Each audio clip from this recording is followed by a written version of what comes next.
સરપંચનો સંગ્રામ રાજ્યભરમાં ગ્રામ પંચાયતની ચૂંટણીના પરિણામ આવી ગયા, જેમાં કેટલાક ગામમાં એવો મુકાબલો હતો કે જેણે સમગ્ર રાજ્યનું પણ ધ્યાન ખેંચ્યું। રાજ્ય સરકારમાં અન્ન અને પુરવઠા રાજ્યમંત્રી ભીખુસિંહ પરમારનો પુત્ર સરપંચ ન બની શક્યો, તો ક્યાંક પિતાએ પુત્રને કારની હારનો સ્વાદ ચખાડ્યો, તો ગીર સોમનાથ જિલ્લામાં 10 વર્ષથી રાજ કરતી વેવાણનું સિંહાસન તેમની જ વેવાણે ઉખાડી ફેંક્યું। જુઓ પંચાયતના પરિણામમાં ચર્ચાસ્પદ પંચાયતોનો આ ખાસ અહેવાલ।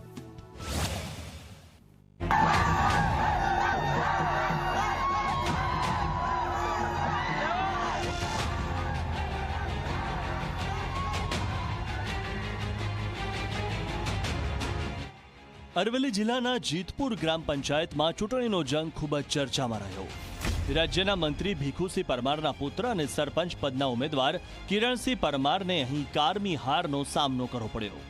મંગલસિંહજી પરમારે 598 મતની સરસાઈથી વિજય મેળવ્યો અને આશ્ચર્યની વાત એ છે કે કિરણસિંહની આખી પેનલ પણ હારી ગઈ।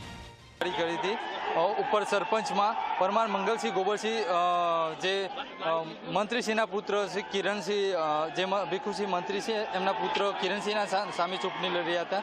એ ભારે જંગી મતોથી પરમાર મંગલસિંહ જીત્યા છે, જે 623 વોટની મોટી લીડથી તેઓ ભારી માત્રામાં મતથી જીત્યા છે। ગીર સોમનાથના જૂના ઉગલા ગામમાં બે વેવાણો વચ્ચે રોમાંચક ટક્કર જોવા મળી।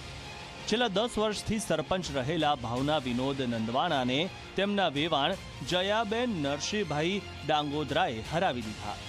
જયાબેનની યુવા પેનલે તમામ 7 વોર્ડ સભ્યોની બેઠકો પણ જીતી લીધી। કેટલા મતે જીત્યા? અમે 706 મતે। તમારા સામે કોણ? તમારા વેવાણ? અમારા વેવાણ હતા। હવે તમે ગામના વિકાસની વાત જ્યારે કરતા હતા 2 દિવસ પહેલા કરતા હતા, કોઈ કામ નથી કર્યા? હા, એને કામ નથી કર્યા, હવે અમે કામ બધાય કરશું। જીતા પછી કોઈ મંજૂર નહીં, કાંઈ નહીં, કશું નહીં, અમે જાહું આવશું, અમે અહીંયા દીકરી દીધી।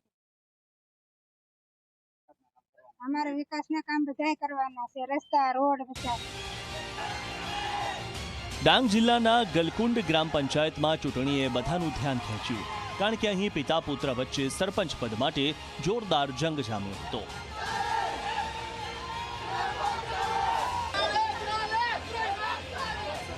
પિતા સુરેશ વાઘે પુત્ર રાજેશ વાઘને 576 મતે હરાવીને સરપંચ પદ પર વિજય મેળવ્યો।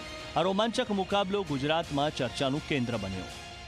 અમારે 1624 વોટિંગ થયેલું, એમાંથી અમને 573 મતથી અમને લીડ મળેલ છે અને ખૂબ જ લોકોએ અમને ભાવપૂર્વક પેલું એને મતદાન કરીને વિજેતા બનાવેલ છે। અને જે બી લોકોનો કંઈક પ્રશ્ન હોય અમે કામ કરવા માટે અમે પ્રતિબદ્ધ છે અને આગળ કરીશું। ભરૂચના જૂના તવરા ગામમાં જાગૃતિ પરમારે 854 મતે શાનદાર જીત મેળવી। ગ્રામજનોએ તેમની જીતની ઉજવણી માટે ભવ્ય વિજય સરઘસ કાઢ્યું, જે ગામના ઉત્સાહનું પ્રતીક બન્યું। હું બહુમતી જંગે 854 મતે મારી પેનલના સભ્ય સાથે વિજયી બની છું। હું મારા ગામજનોનો ખૂબ ખૂબ આભાર માનું છું। ગુજરાતની આ ગ્રામ પંચાયત ચૂંટણીઓએ લોકશાહીનો સાચો ઉત્સવ ઉજવ્યો છે। ક્યાંક આશ્ચર્યજનક પરિણામો, ક્યાંક રોમાંચક ટક્કર અને ક્યાંક નવા નેતૃત્વનો ઉદય। આ ચૂંટણીઓએ ગ્રામીણ ગુજરાતની નવી દિશા નક્કી કરી છે।